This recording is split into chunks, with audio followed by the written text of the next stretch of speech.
South African Road Federation is a membership-based, not-for-profit organisation dedicated to the promotion of the road sector in South Africa. We focus on improving road safety, disseminating reliable information and promoting sound policies that ensure our roads are properly funded, efficient and safe. Take a look at the snapshot of our road network.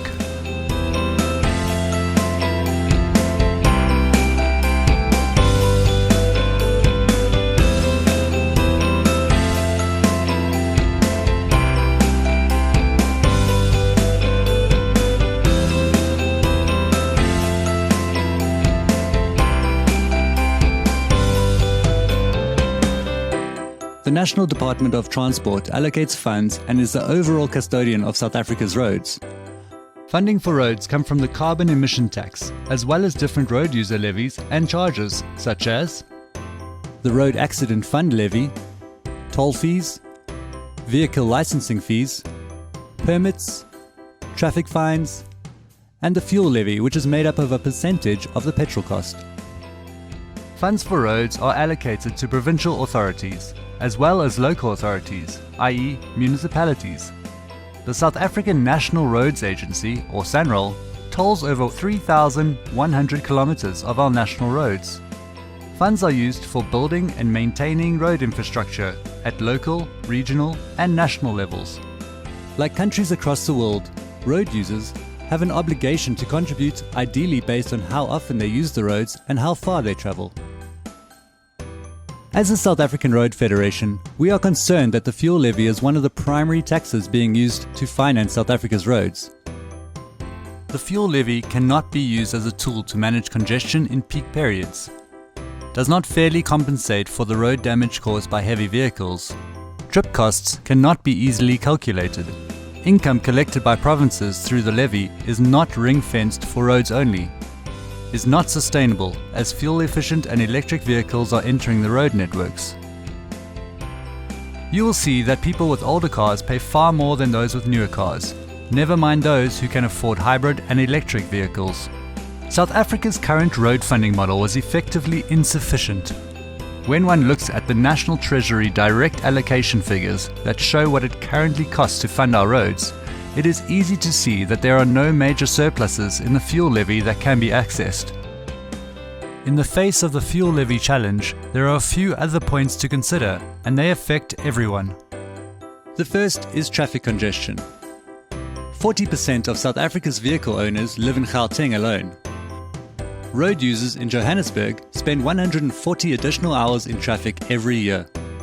The real cost of congestion runs into billions of rands annually. This places a huge demand on infrastructure requirements. The fuel levy cannot be used as a tool to manage congestion during peak periods. South Africa urgently requires a tariff-setting mechanism that deals with congestion. London's congestion charge zone was brought in against stiff opposition. Nowadays, very few Londoners oppose the system of road pricing that varies by when, how much, and where the drivers use the road. Singapore is now introducing a more comprehensive road charging system that uses cars' GPS systems to determine congestion charges. Other similar schemes are being introduced in many other parts of the world, with buy-in from road users who are benefiting from reduced congestion. The second important issue is road maintenance.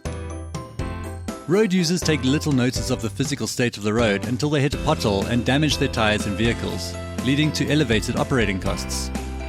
These roadway damages are generally caused by heavy vehicles and can also lead to accidents, injuries and death. Which brings us on to the third issue that costs South Africa millions every year: road crashes.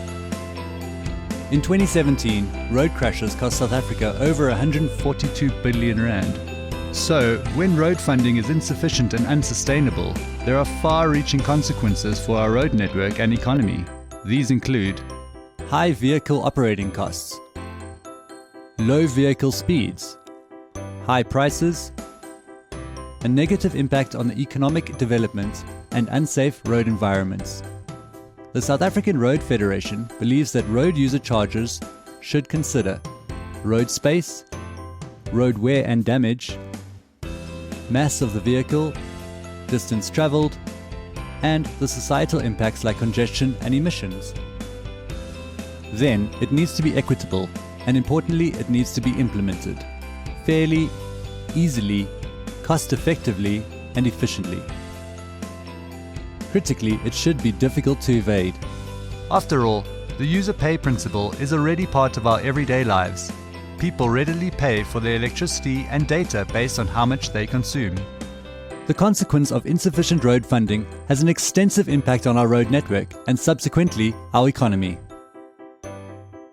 When the South African Road Federation considered how roads could be funded, we factored in 5 key considerations: VAT, road wear and damage caused by a vehicle, the amount of space the vehicle takes up, the weight of the vehicle, and how far a road user is traveling.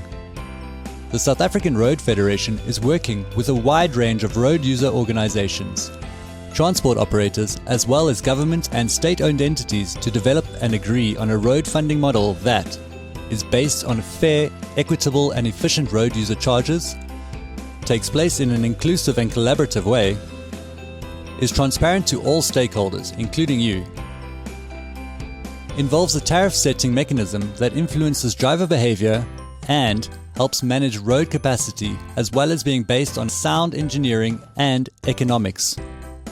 Take a look at our summary of road funding in South Africa and our proposed new model.